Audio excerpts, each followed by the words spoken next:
Hello student, good morning. My self संदेश Srivastava. Titanium history की class में आपका स्वागत है। आज जैसा कि हमने आपको पिछले वीडियो में वादा किया था कि आज हम सैंपल पेपर के बारे में डिस्कस करेंगे और वो सवाल का सैंपल पेपर है जिसमें सैंपल पेपर नंबर 2 डिस्कशन होने जा रहा है। ठीक है मेरे प्यारे बच्चों, तो ध्यान रखिएगा। आज जैसा कि मैंने वादा किया है तो वो सैंपल पेपर हम आपको दिखाने जा रहे हैं। देखिए, ये वाला सैंपल पेपर है, ठीक है। और इसी सैंपल पेपर का नंबर, सैंपल पेपर नंबर 2 खोल लीजिए। यदि आपके पास है तो खोल लीजिए, और नहीं है तो हम ब्लैक बोर्ड में क्वेश्चन लिख रहे हैं और डिस्कस कर रहे हैं। ठीक है बेटा, चलिए ब्लैक बोर्ड में आते हैं।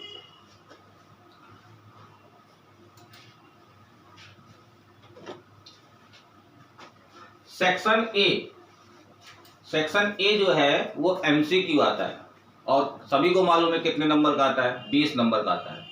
तो सैंपल पेपर नंबर 2 उस सवाल का आप लोग खोल लीजिए। अगर है, नहीं है तो कोई बात नहीं, हम क्वेश्चन को लिख रहे हैं। आप हमारे वीडियो में सब कुछ मिलता जाएगा और देखते रहिए और अपने कॉन्सेप्ट को क्लियर करिए। तो सेक्शन ए बेटा जो है वो एमसीक्यू आता है और 20 मार्क्स का आता है। उसमें पहला क्वेश्चन हमने दिया गया है उस सवाल में, मैच द फॉलोइंग। क्या दिया हुआ है? मैच द फॉलोइंग दिया हुआ है, ठीक है। और कॉलम ए और ये कॉलम बी बना हुआ है।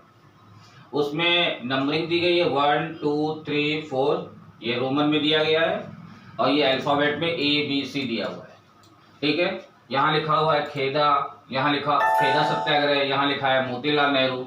इस तरीके से कुछ आपको जो है 4 नेम इधर दिए गए हैं और 4 नेम इधर दिए गए। तो आपको इसका सही आंसर जो है ABC में चुनना है कि कौन सा सही है। और ये तभी हो पाएगा जब आपको इनके बारे में जानकारी होगी कि नहीं होगी। तो हम आपको इसका आंसर तो बताएंगे, साथ साथ इनके बारे में भी बताएंगे क्या है ये, ताकि कॉन्सेप्ट क्लियर हो जाए। मैचिंग हो सकता है यही आ जाए या कुछ बदल के आ जाए, लेकिन आपका अगर कॉन्सेप्ट क्लियर है तो आप कर ले जाएंगे। तो जैसा लिखा है खेदा सत्याग्रह, हमने आपको बताया है पिछली कक्षाओं में, पिछली क्लासेस में बताया है ऑनलाइन क्लास में कि खेदा जो सत्याग्रह है ये महात्मा गांधी जी के द्वारा था। जब महात्मा गांधी जी जो है 1915 में इंडिया आए तो सबसे पहले तो चंपारण गए थे, फिर वो खेदा गए थे। जो खेदा कहाँ है? गुजरात में। वहाँ पर किसानों के साथ धरने में उन्होंने साथ दिया था। तो ये खेदा जो सत्याग्रह है इसकी अगुवाई कौन कर रहे थे? वो कर रहे थे महात्मा गांधी जी। इस चीज़ को ध्यान रखिएगा, ठीक है बेटा। अब इसका मिलान करना है, इसमें ढूंढना है कौन सा आंसर है। तो आपको मालूम ही हो गया कौन है, खेदा सत्याग्रह के हैं महात्मा गांधी।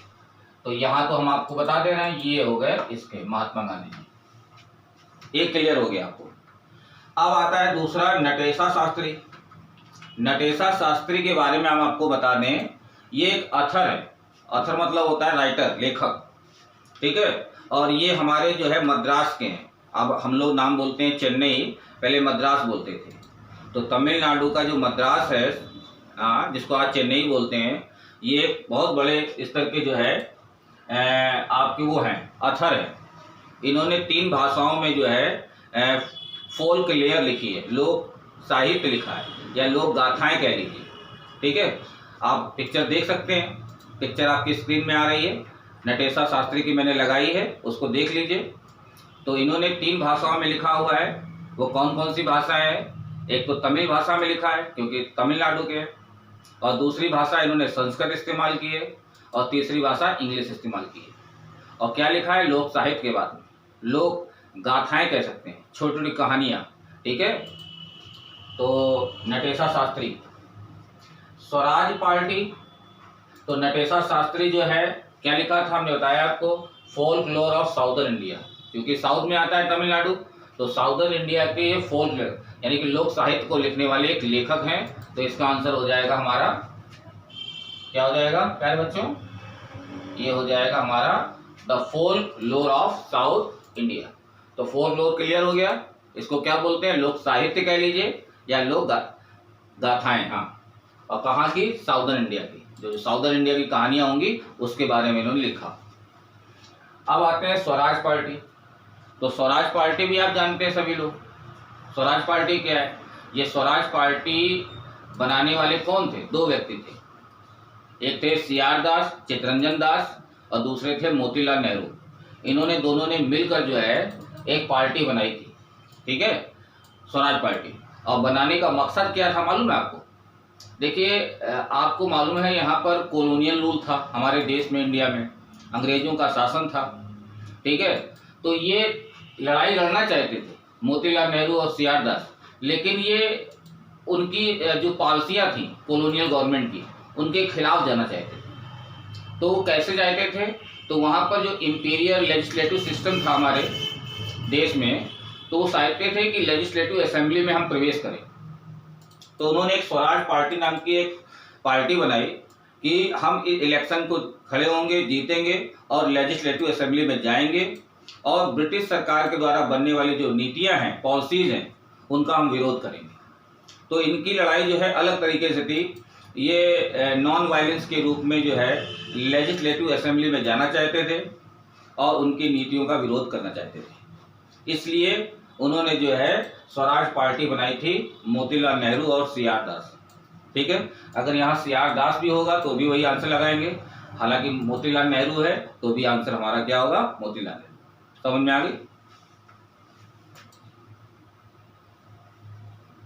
तो इसका आंसर हो गया मोतीलाल नेहरू। क्लियर हो गया कॉन्सेप्ट? अब आता है डिप्रेस्ड क्लासेस एसोसिएशन। इसके बारे में सुन लीजिए। डिप्रेस्ड क्लास एसोसिएशन जो है डॉक्टर BR अम्बेडकर जी ने, किसने बनाई थी? डॉक्टर BR अम्बेडकर जी ने बनाई थी और ये 1930 में बनाई गई थी। मकसद क्या था?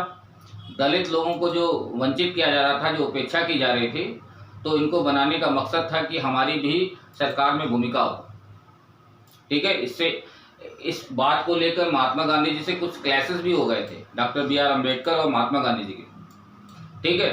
तो जब इन्होंने डिप्रेस्ड क्लास एसोसिएशन बनाई तो इसका रिप्रेजेंटेशन करने के लिए जब सेकंड राउंड टेबल लंदन में हुई तो ये एज ए रिप्रेजेंटेटिव इसके इस एसोसिएशन के एज ए रिप्रेजेंटेटिव वहाँ गए, जहाँ पर महात्मा गांधी से क्लैशेस हो गए। क्यों हो गए? क्योंकि डॉक्टर BR अम्बेडकर जी ने जो है वो एक अलग दलितों के लिए अलग इलेक्टोरेट बनाने की, अलग इलेक्शन कराने की मांग रख दी और गांधी जी ये बिल्कुल पसंद नहीं आया कि दलित लोगों के लिए अलग इलेक्शन होंगे और बाकी लोगों के लिए अलग होंगे, ये व्यवस्था ठीक नहीं है। तो उनका मकसद था इंटीग्रेशन का, देश को जोड़ने का, वो तो विफल हो जाता।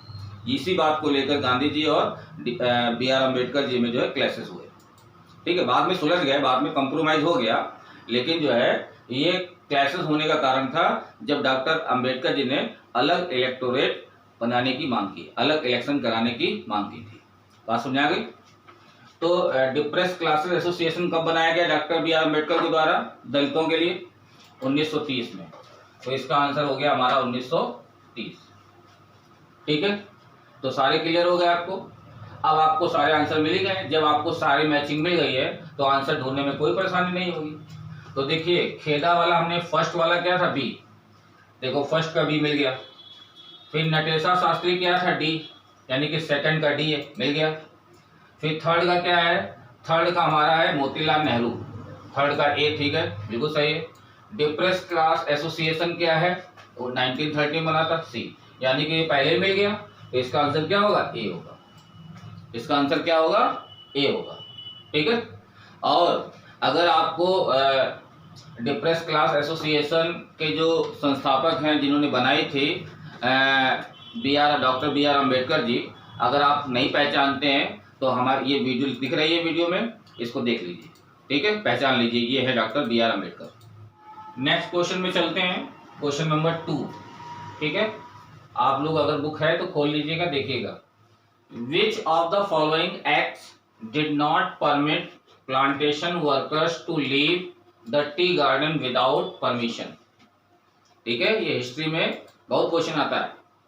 अब आपको मालूम होगा जब कॉलोनियल पीरियड था तो सब ब्रिटिश अपनी चलाते थे, नहीं चलाते थे, तो उन्होंने जो है एक एक्ट बना दिया था, कानून, अपने लेजिस्लेटिव असेंबली से, यानी कि इंपीरियल लेजिस्लेटिव काउंसिल से एक कानून पास करा दिया था 1859 में, और जिसके तहत किसी भी टी प्लांटेशन में काम करने वाले जो वर्कर्स हैं बिना परमिशन के वो प्लांटेशन को छोड़कर घर नहीं जा सकते। बात समझ आ रही है? ये आसाम में लागू किया गया था। आसाम में टी प्लांटेशन है ना, चाय के बागान है, तो वहां पर काम करने वाले जो वर्कर्स हैं वो विदाउट परमिशन घर नहीं जा सकते। तो उसमें आपको बताना है कौन सा ऐसा कानून बनाया गया था, एक्ट था। तो ये आपको याद रखिएगा सीधे सीधे, ये था inland immigration act, inland immigration act of 1859।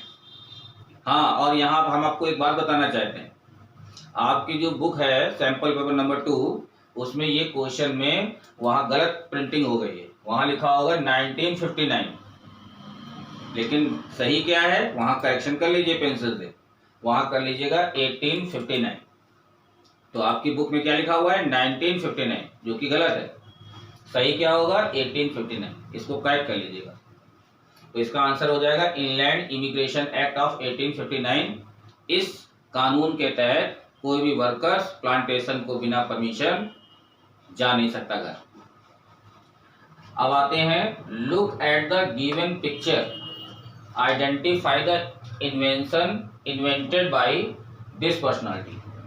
ठीक है, तो आपके स्क्रीन पे देखिए पिक्चर आ रही होगी, उस पिक्चर को आप आइडेंटिफाई करिए, पहचान करिए कौन है, और फिर आपको यहाँ बताइएगा कौन है और इन्होंने क्या इन्वेंट किया, और उनका नाम भी बताइएगा क्या है, कौन सा नाम है।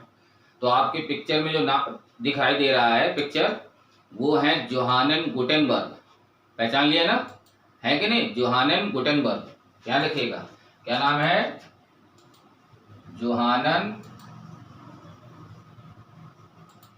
गुटेनबर्ग। इनका क्या नाम है जो पिक्चर में दिखाई दे रहा है, इनका नाम है सर जोहानन गुटेनबर्ग। इन्होंने क्या बनाई थी मालूम है, प्रिंटिंग प्रेस। हाँ, और इनकी भी कहानी है। इनका एक बड़ा फार्म हाउस था इनके पिताजी का, जहाँ पर ओलाइव और वाइन्स के जो है बनाया करते थे प्रेस करके। ठीक है, ओलाइव के सीड्स को प्रेस किया जाता था, जैतून के जो बीज होते थे उनको प्रेस करके ऑयल निकाला जाता था। उसी से इनको आइडिया आया था प्रिंटिंग प्रेस बनाने का, और उसी मेथड को अप्लाई करके उन्होंने फर्स्ट प्रिंटिंग प्रेस बनाई थी, और ये श्रेय जाता है जोहानन गुटेनबर्ग को। तो याद है प्रिंटिंग प्रेस बनाने वाले कौन थे, जोहानन गुटेनबर्ग। तो जो पिक्चर में दिखाई दे रहा है वो जोहानन गुटेनबर्ग है। और 3 नाम और दिए हुए हैं, इनके बारे में आप जान लीजिए। रेडियो जो इन्वेंट किया था वो थे मार्कोनी। कौन थे, मार्कोनी, उन्होंने रेडियो इन्वेंट किया था। और टेलीविजन का इन्वेंशन का श्रेय जाता है J.L. बेयर्ड को, जॉन लॉगी बेयर्ड, उनको श्रेय जाता है, ये टेलीविजन के इन्वेंटर है। मोटर कार के विषय में कुछ लोग कहते हैं कि हेनरी फोर्ड साहब हैं, हालांकि 10th की बुक में हेनरी फोर्ड दिया हुआ है, लेकिन वास्तव में क्या है, जो मोटर कार के जो इन्वेंटर हैं वो कार्ल बेंज है। कौन है, याद रखिए, कार से आपको नाम याद रहेगा, क्या नाम है, कार्ल बेंज। कार्ल बेंज लिख दिया हमने आपको ये। तो वास्तव में जो है मोटर कार के जो इन्वेंटर हैं, ठीक है, 3 पहिए वाली जिन्होंने मोटर कार बनाई थी वो कार्ल बेंज थे। हालांकि हेनरी फोर्ड ने भी बनाई 3 पहिए वाली, ठीक है, लेकिन इसमें मिथ है, तो इसमें आंसर होगा कार्ल बेंज। ठीक है, और अपनी 10th की किताब पढ़ रहे हैं तो उसमें तो हेनरी फोर्ड दिया ही, हमने बता ही दिया आपको। ठीक है, चलिए नेक्स्ट क्वेश्चन में चलते हैं, क्वेश्चन नंबर 4 में। ठीक है, तो क्वेश्चन नंबर 4 क्या है, trace the reason because of which Gandhi ji started satyagraha in 1919। तो वो कौन, आपको ट्रेस करना है, रीजन पता करना है जिसके कारण गांधी जी ने जो है सत्याग्रह स्टार्ट किया था 1919 में। ठीक है, पिछले वीडियो में भी हमने आपको बताया है रॉलेट एक्ट के बारे में। तो ये रॉलेट एक्ट जो है इंपीरियल लेजिस्लेटिव काउंसिल से जो है पास कराया गया था, और ये जो रॉलेट नाम, इसका नाम रॉलेट पड़ा हुआ है, तो एक्चुअली जो है उनका नाम क्या है, उनका नाम है सर सिडने रॉलेट, उनका नाम ही ये है। तो उन्होंने जो है अपने नाम पर जो है एक कानून बना दिया, सर सिडनी रॉलेट नाम है उनका पूरा। तो उन्होंने जो है, इसमें होता क्या है, रॉलेट एक्ट, उन्होंने जो यहाँ पर नेशनलिज्म के या जो प्रोटेस्टेंट ग्रुप था, इंडियन प्रोटेस्टेंट ग्रुप, जो अंग्रेज सरकार की खिलाफत कर रहा था, ठीक है ना, तो उसको कुचलने के लिए एक कानून बनाया गया था, ताकि ब्रिटिश सरकार के खिलाफ कोई आवाज़ ना उठा सके। तो यहाँ बहुत सारे ऐसे आवाज़ें उठने लगी थी इनके खिलाफ, तो उनको डर लगने लगा, उनको लगने लगा इसको बंद किया जाए, इनको कुचलना पड़ेगा। और कैसे, तो उन्होंने एक कानून बना दिया जल्दी जल्दी में, ठीक है, इंपीरियल लेजिस्लेटिव काउंसिल में एक कानून पास कर दिया, और उसका नाम अपने नाम पे ही रखा, और उसका नाम क्या था, लिखा हुआ है ना, to protest against the Rowlatt act. तो इसका आंसर क्या हो जाएगा, to protest against the Rowlatt act, ध्यान रखिएगा, ठीक है। तो उन्होंने रॉलेट शामिल, उसमें होता क्या है, इसमें किसी भी व्यक्ति को बिना ट्रायल के, बिना उसको जज के सामने ले जाए 2 साल कैद या जेल में डाल सकते हैं, ठीक है, 2 साल विदाउट ट्रायल। विदाउट ट्रायल उस व्यक्ति को जो है, जो उनके खिलाफ आवाज उठा रहा है, 2 साल जेल में विदाउट ट्रायल अरेस्ट किया जा सकता है, ठीक है। अब आगे क्या है, देखिए लिखा है, under which of the following tidal energy can be put. तो टाइडल एनर्जी को किस में पुट किया जा सकता है, रिप्लेनिशेबल में, कि ह्यूमन मेड में, कि एबायोटिक में, कि नॉन रिसाइक्लेबल। तो टाइडल एनर्जी आप जानते ही हैं रिन्यूएबल होती है, इसको दूसरे नाम से हम non conventional source of energy भी कहते हैं, ठीक है। तो टाइडल एनर्जी क्या होती है, रिन्यूएबल, जो कभी खत्म ना हो, बार बार उसका इस्तेमाल किया जा सकता है। इसको दूसरे नाम से हम non conventional source of energy भी कहते हैं, कंफ्यूज मत होना। तो टाइडल एनर्जी जो होती है, जो ह्यूमन मेड है, वो खत्म हो सकता है। एबायोटिक चीज़ें में जो अजैविक चीज़ें होती हैं, जिसमें नॉन लिविंग आती हैं, तो वो, और नॉन रिसाइक्लेबल, जिसको रिसाइक्लेबल नहीं किया जा सकता, तो वो क्या होती हैं, नॉन रिसाइक्लेबल। तो टाइडल एनर्जी जो होता है वो रिप्लेनिशेबल होता है, पुनः इसको फिलअप किया जा सकता है, एक बार यूज करने के बाद जो है उसको फिर यूज किया जा सकता है। तो टाइडल एनर्जी को क्या होगी, रिप्लेनिशेबल एनर्जी होगी, ठीक है बेटा।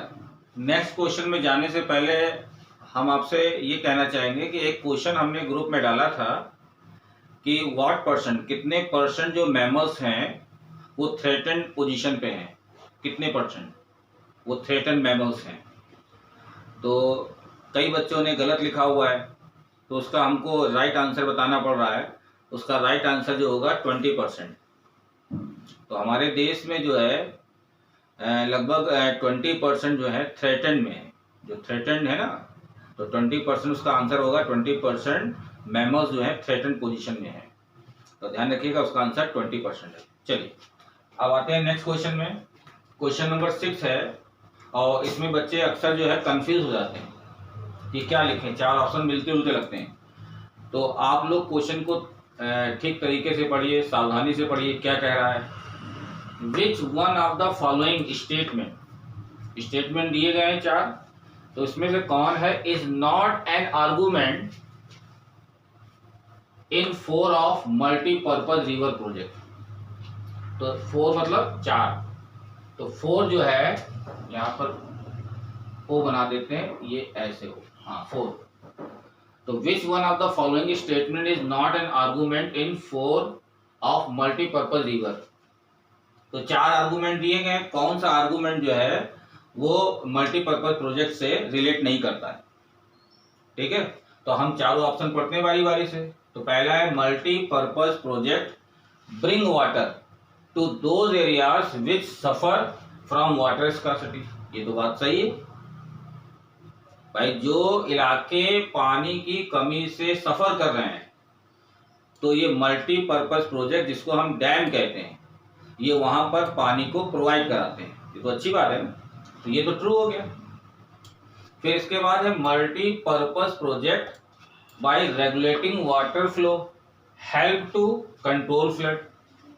मल्टीपर्पज प्रोजेक्ट यानी कि डैम पानी को कंट्रोल भी करते हैं, रेगुलेट करते रहते हैं, जिससे कि जो है फ्लड को आने से रोका जा सकता है। ये स्टोर कर लेते हैं, डैम क्या करते हैं, पानी को रोक लेते हैं। और जितना उनको रेगुलेट करना, जितना फ्लो करना है उतना ही छोड़ते हैं। तो उससे जो निचले इलाके हैं वो फ्लड आने से बच जाते हैं। तो सही लिखा हुआ, regulating water flow help to control flood, ये सही है। फ्लड को बाढ़ आने से रोकते हैं कौन? डैम। फिर थर्ड नंबर है multipurpose project lead to a large scale displacement and loss of livelihood. Dam के से एक बड़े स्तर में जो डिस्प्लेसमेंट होता है या लॉस ऑफ लिवलीहुड होता है, ठीक है, लोग डिस्प्लेस हो जाते हैं, एक जगह से छोड़ना पड़ता है या उनकी लिवलीहुड चली जाती है, ये चीज लिखी हुई है। और तो ये स्टेटमेंट जो है इसके लिए ट्रू नहीं है, is not an argument in four of multipurpose. तो इसका आंसर क्या होगा? यही वाला होगा। और लास्ट वाला ही पढ़ लेते हैं, multipurpose project generate electricity for our industries and our homes. तो डैम तो वैसे भी है, क्या करते हैं? हेल्प करते हैं इलेक्ट्रिसिटी जनरेट करने में, और उस इलेक्ट्रिसिटी का जो है इंडस्ट्रीज में और हमारे घरों में उसका यूज करते हैं हम लोग। तो इसमें जो आर्गुमेंट सही नहीं है, is not an argument of multipurpose river project, तो ये वाला आंसर होगा। क्या होगा इसका answer? Multipurpose project lead to a large scale displacement and loss of livelihood, ये स्टेटमेंट जो है इसका आंसर होगा, इज नॉट ट्रू। ठीक है, अब आते हैं क्वेश्चन नंबर 7 में। विच कम्युनिकेशन सर्विस इन इंडिया, कहां पर? इंडिया में, is the largest in the world. World की बात हो रही है, पूरे विश्व में भारत में दी जाने वाली वो सर्विस है, लेकिन वर्ल्ड में कंपेयर कर रहे हैं, कौन सी है सबसे बड़ी सर्विस कौन सी है? क्या वो पोस्टल नेटवर्क है, या रेडियो की है, या टेलीविजन है, या बुक्स है? तो हमने आपको अभी बताया था पिछले क्वेश्चन में, रेडियो के इन्वेंटर कौन है, टेलीविजन के, बताइए एक बार रिपीट हो जाए। हाँ सही बताया आपने, ठीक है। लेकिन इसका आंसर जो होगा पोस्टल नेटवर्क होगा। जो भारत की जो डाक व्यवस्था होती है ना, डाक, अब तो खैर मोबाइल का जमाना, सेलफोन का जमाना आ गया है, तो चिट्ठियां लिखी जाती थी, जो चिट्ठियां जो है 10 दिन में पहुंच रही है कहीं पर, कोई किसी के फादर पोस्टेड होते थे कहीं दूसरी जगह, तो घर वाले चिट्ठी लिखते थे और उसको जाने में जो है 10-5 दिन लगते थे, फिर वो लिखते थे उसका जवाब, उसको आने में बड़ा इंटरेस्ट था। अब वो तो इंटरेस्ट सब क्या हो गया, व्हाट्सएप में तुरंत किया तुरंत पहुंच जाता है। इसीलिए कहते हैं पुराने लोग, हमारा जमाना अच्छा था, प्यार था, इंटरेस्ट था, एक दूसरे के विचारों को हम लोग इंतजार करते थे। चिट्ठी, मालूम हमारे पापा जो है चले गए कहीं दार्जिलिंग या आसाम में हो गया, और वहां से वो चिट्ठी लिखते थे, हम लोग इंतजार करते थे चिट्ठी आने वाली होगी, इतने दिन हो गए, और फिर हम लिखते थे तो पहुंचते थे, है ना। तो पोस्टल नेटवर्क जो है, डाक विभाग जो भारत का है, वर्ल्ड में बताया जाता है सबसे बड़ा नेटवर्क है, लार्जेस्ट नेटवर्क सर्विस प्रोवाइड करता है। क्या है? तो विच कम्युनिकेशन सर्विस, तो पोस्टल नेटवर्क सर्विस जो है भारत में is the largest in the world, world में सबसे बड़ी है। ठीक है बेटा। अब क्वेश्चन नंबर नेक्स्ट है क्वेश्चन नंबर 8। कौन सा है? Question number 8। अब क्या कह रहा है question number 8? When was states reorganisation commission form. ठीक है, क्वेश्चन समझ में आ गया। तो स्टेट रीऑर्गेनाइजेशन कमीशन कब बना? अब ये आप जान लीजिए क्या होता है। स्टेट रीऑर्गेनाइजेशन कमीशन जो है भारत सरकार यानी कि सेंट्रल गवर्नमेंट के द्वारा बनाया गया था, और ये बनाने का मकसद था कि हर स्टेट की सीमाएं जो है नए सिरे से तय की जाए। तो सीमाओं को रीऑर्गेनाइज करने का, बनाने के लिए, उनकी सीमाओं को निर्धारित करने के लिए ये बनाया गया था स्टेट रीऑर्गेनाइजेशन कमीशन। तो ये कब बना था? तो याद रखिएगा, ये बना था 1953 में। और किसने बनाया था? हमारे देश की सरकार ने। ठीक है, भारत सरकार ने जो है इन 1953 में स्टेट रीऑर्गेनाइजेशन कमीशन बनाया था, याद रखिएगा। और किस लिए बनाया गया था? हमारे देश की जो स्टेट्स हैं उनकी सीमाओं का निर्धारण करने के लिए। ठीक है, आगे है when we speak of gender division we usually refer to. इसमें अक्सर देखा जाता है बच्चे कंफ्यूज हो जाते हैं, सभी सही लगते हैं। तो जेंडर डिवीजन जो है, जब हम बात करते हैं जेंडर डिवीजन, लिंग के डिवीजन की बात करते हैं। जेंडर माने क्या होता है? लिंग। तो वी यूजुअली रिफर टू, हम किसको रिफर करेंगे? Biological difference between man and women. भगवान ने बनाया है, किसी को मैन बनाया है, किसी को वुमेन बनाया है, तो उस आधार पर डिफरेंस करना, जिसको हम बायोलॉजिकल डिफरेंस कहते हैं, या ये आंसर होगा। या unequal roles assigned by society to man and women, या एक अनइक्वल रोल, बराबर नहीं, जो बराबर ना हो वही तो अनइक्वल है। वो भूमिका जो असाइन माने होता है सौंपा गया है, किसके द्वारा सौंपा गया है? सोसाइटी, सोसाइटी माने समाज के द्वारा। किसको सौंपा गया? मैन एंड वुमेन को। तो औरतों और आदमियों को जो है समाज के द्वारा जो निर्धारित किया गया है अनइक्वल रोल। अनइक्वल माने जैसे हमारा समाज क्या होता है, आपने देखा होगा हमारे समाज में महिलाओं को कम वेतन मिलता है, पुरुषों को ज्यादा वेतन मिलता है। तो पुरुषों को मिलने वाले बेनिफिट जो होते हैं ज्यादा मिलते हैं एज कंपेयर टू वुमेन। तो ये किसके द्वारा होता है? समाज के द्वारा। तो समाज के द्वारा ये रोल जो है, ये भूमिका समाज की होती है। समाज में एक ये बना हुआ है प्रतीकात्मक कि पुरुषों को ज्यादा वेतन दिया जाए, महिलाओं को कम, चाहे वो लेबर में देख लीजिए या कहीं पर भी देख लीजिए। तो देखा जाता है कि हमारा समाज जो है भेदभाव करता है उनके कामों पर, कि आप मैन हैं तो आपको ज्यादा दिया जाएगा, आप वुमेन है तो उसी काम को कम वेतन दिया जाएगा, है ना। फिर सी है अनइक्वल चाइल्ड सेक्स रेशियो। क्या ये आंसर होगा? जो चाइल्ड सेक्स रेशियो वो अनइक्वल है। आपने देखा है 1000 पे कैलकुलेट होता है, मान लो 1000 लड़के हैं तो उस पर कितनी लड़कियां हैं, ठीक है। क्या ये मायने रखता है? या absence of voting rights for women in the democracy, या ये वाला आंसर होगा कि डेमोक्रेसी में, लोकतंत्र में महिलाओं को जो है वोटिंग राइट्स एब्सेंस है, वोटिंग राइट नहीं है, अनुपस्थित है, उनको वोटिंग राइट्स नहीं दिए जाते। तो ये वाला आंसर होगा। तो इसका आंसर क्या होगा सही? तो इसका आंसर होगा बी वाला। ये समाज की जो है, समाज ने सौंप रखा है, असाइन कर रखा है अनइक्वल रोल, किसका? मैन का और वुमेन का, ठीक है। तो ध्यान रखिएगा, तो इसका आंसर क्या होगा? बी वाला होगा, unequal roles assigned by society to man and women, ठीक है। बहुत ध्यान से समझ के करिएगा, आपको आंसर सारे सही लगेंगे, लेकिन आंसर ये वाला होगा, ठीक है। अब आपका क्या है 10 नंबर क्वेश्चन जो है, look at the picture given below, identify the best option. तो देखिए आपको जो है कॉर्नर में एक पिक्चर दिख रहा होगा, दिख रहा है ना। अब उस पिक्चर को आप देख लीजिए ध्यान से, क्योंकि उसी पिक्चर पे बेस्ड क्वेश्चन है ये। तो आपकी स्क्रीन पर जो पिक्चर दिख रहा है उसको ध्यान से देख लीजिए, और क्या कह रहा है कि इसमें कौन सा बेस्ट आंसर है या बेस्ट ऑप्शन है। उस पिक्चर को देखने के बाद आप सही ऑप्शन को चुने। तो पहला ऑप्शन क्या है? पिक्चर तो आपने देख ही लिया, दिख ही रहा आपकी स्क्रीन पर। तो political leaders treat people belonging to a caste as a vote bank. पहला क्या है? जो पॉलिटिकल लीडर होते हैं वो ट्रीट करते हैं लोगों से bringing belonging to a caste, जो किसी एक पर्टिकुलर कास्ट या जाति से बिलोंग कर रहे हैं, वो अपना एक वोट बैंक देखते हैं। तो किसी जाति से संपर्क में या जाति से बिलोंग करने वाले जो लोग होते हैं उनको अपना वोट बैंक देखते हैं पॉलिटिकल लीडर।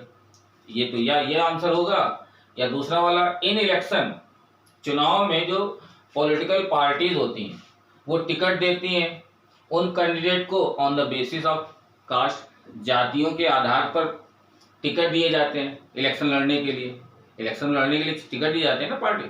तो ये वाला आंसर होगा क्या? Candidate in election make appeal to caste sentiment to muster support. या कैंडिडेट इन इलेक्शन में जो है, जो कैंडिडेट होते हैं उम्मीदवार इलेक्शन में, वो अपील करते हैं अपनी कास्ट सेंटीमेंट, अपनी जाति के लोगों की, उनकी भावनाओं को अपनी ओर आकर्षित करते हैं, ताकि टू मस्टर सपोर्ट, ताकि ज़्यादा से ज़्यादा वोट उनको मिले, उनकी जातियों का वोट जो है उन्हीं को मिले। या ये आंसर होगा। और लास्ट में तो लिखा है नन ऑफ द अबव। तो आंसर जानते हैं क्या होगा इसका? इसका आंसर होगा पहला, ए वाला, political leader treat people belonging to a caste as a vote bank. तो जो पॉलिटिकल लीडर होते हैं, राजनीतिक नेता होते हैं, वो किसी जाति से बिलोंग करने वाले जो लोग होते हैं उनसे कैसा बर्ताव करते हैं, वो समझते हैं ये हमारा वोट बैंक है, ये हमारा वोट बैंक रहेगा तो हम चुनाव में जीत जाएंगे। अब आपको बताया बेटा, ये 10 क्वेश्चन हमने आपको आज सैंपल पेपर जैसा वादा किया था हमने डिस्कस किए। बचे 10 क्वेश्चन। 10 क्वेश्चन जो है नेक्स्ट क्लास में आएगा, नेक्स्ट क्लास में हम आपको डिस्कस करेंगे। ठीक है, कैसा लगा वीडियो, लाइक करें, सब्सक्राइब करें और कमेंट करें। Thank you for watching this video.